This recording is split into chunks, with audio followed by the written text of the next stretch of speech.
These pups can't contain their excitement. Other than playing frisbee in the yard, this is like up there.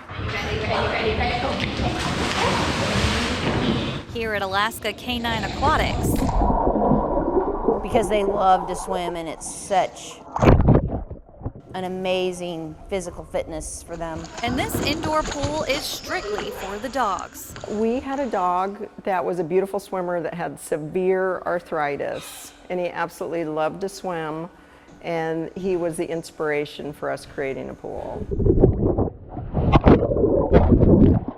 Most dog owners bring their pets here to play, splash, and wear them out, but it's also a good exercise for our four-legged friends. It is the best way I know to keep them in shape.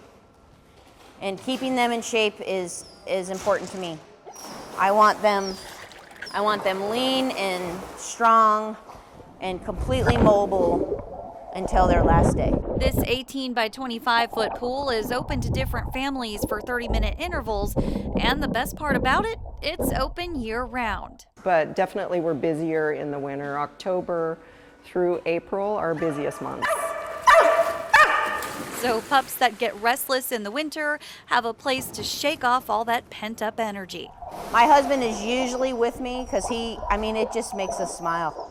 To see them so happy, it's kind of funny how we've moved from planning activities for our children to planning activities for our dogs, and they bring us so much joy. And after they're tired out, a quick wash and blow dry. Before leaving with tails wagging. We're making dogs and people happy, and nothing could be finer during this pandemic. Kristen Durand, Alaska's news source.